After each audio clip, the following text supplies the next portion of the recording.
All right, good morning. I'll give you what I have injury-wise. Joey Bosa, Joshua Palmer, Terrell Bernard, all three will not practice today. And then limited will be Deion Dawkins, remains in the concussion protocol, Spencer Brown, and Dalton Kincaid. Time's yours. Brown and Kincaid are not practicing, or? The last three are limited, yeah.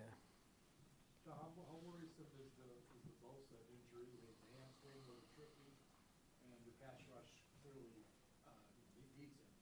Yeah, no, we've got some of those injuries on that side, and some of that is up front as well. So you can never replace a player like Joey. So, but it is someone's job to step up, and that's what we've been doing and counting on all year pretty much. So the same is expected this week. Is this a week that Morgan Fox might have a chance to get elevated because of the Bosa injury? We'll see. We'll see how it goes. Take it one day at a time here. John, with all the different pieces you've had rotating around in the coverage group this year, you're first in yards per game allowed in terms of passing. What has been the connective tissue or the thing that's developed among that group that's really brought together the last few weeks? Well, I believe the coaches have done a great job. Their development of some of those players back there. We've got a couple young guys, Cole, Max back there.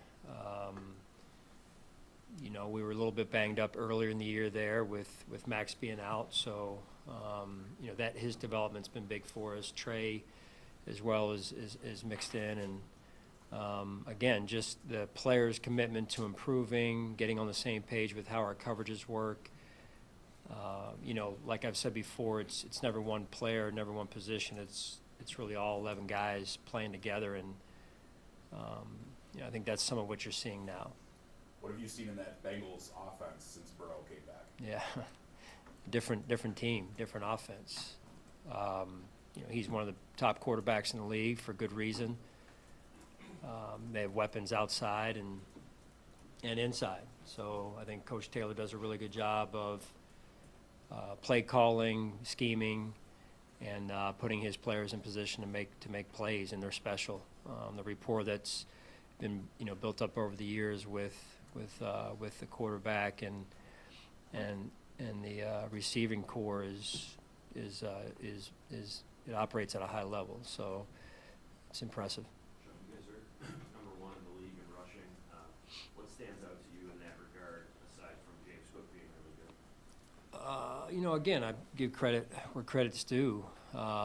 Joe calling the plays at the right time, Cromer putting it together, putting the run plan together, and the players executing, being on the same page, and that's critical. It sounds easy, but when you talk about the run game, and sometimes when people think execution, they think of the pass game, but just as important is execution in the run game and that understanding of where everyone's supposed to be, and the landmark of the back and so on certain runs in particular. So. And it's been by committee. I mean, you saw Ray get involved this past week as well, and that was great to see. So, yeah, I mean, I couldn't be happier in terms of the way we ran the ball last week. John, just continuing with the running backs over the last month or so, they've become a lot more involved in the pass game. Can you just tell us a little bit about the evolution of the offense and what the dimension that brings and what you've seen? Yeah, I mean, it's getting everybody involved. It's Josh taking what the defense gives him as well, from using check downs to flares out of the backfield to other styles of pass, of the passing game that we use. And again, it's been well put together by Joe, and everybody's been involved. In this case, getting the backs involved and making sure that people have to address where they're at coming out of the backfield at times. And again, it's just kind of the rhythm of the offense, and I think it's healthy for us. I really do. What does it say, though, about your running game when you can run the same two plays pretty much over and over again, knowing that they've got even in the box and prepared for it, and you're still getting 5-10-yard gains on it? Yeah, no, it's good. Fullback dive is my favorite run, so if we could get that going as over and over and over again, I think that would make life a whole lot easier for me, selfishly speaking. No, You don't always have that, this is the NFL, people adjust, so we gotta get back at it this week. That's, that's the truth of the matter, and this is gonna be a big challenge for our football team. This is a really good football team coming in here. James Cook coming off a career high in carries. I don't know if that's a number you constantly want to hit week in and week out, but Ray Davis was able to come in and make some big plays. How important is it long-term to have somebody be able to come in and spell Cook? No, it's big. I mean, James's energy this past week in particular stood out. I mean, he was on fire. He was in the right headspace and he was rolling. Not that he hasn't been, but it just really, to me, when I reflect back on the game, and of course we got to look forward right now, but that's where we got to go. I mean, James is our number one back, but to have, to your point, whether it's Ty or Ray or anybody else for that matter, step in and spell him the way that those two have, in particular of late, is huge for us and something that we have to make sure we continue as we move forward here. Hey, Sean, with Matt being the kicker now moving forward, any concern in the late season here with the wind, the cold? You still won, been great. Is there a concern with leg strength in this atmosphere in December, January? Yeah. I'm 51, so it's maybe I should be concerned about, But you're not kicking through it. Yeah, thankfully. He's a veteran. He's a veteran player. He's been around. There's a lot of experience in Matt Prater, and whether it's inside, outside, I mean that's been fun to watch. Is the amount of wisdom that he's been able to share with our team, with the special teams group as well, specifically, and he's an extremely confident player due to that experience, but also the way he prepares, and that's been really neat to watch. Sean, you talked about consistency and consistent approach. Over the last 6 games, it's been win-loss, win-loss. How do you maybe tweak that a little bit while staying consistent in your approach, but identifying ways to be better after wins? Yeah, I don't think we can afford to be inconsistent. Not now. Not that you can ever be. Don't get me wrong, but our backs are against the wall. That's the way it is, and that's our mindset. So, I think we're all aware of, some of that that you discussed, but there's no time for that right now. So we got to go. Sean, you mentioned Burrow. The other great quarterbacks, and Mahomes and Lamar, you've seen a bunch. You've only had 2 full games against him.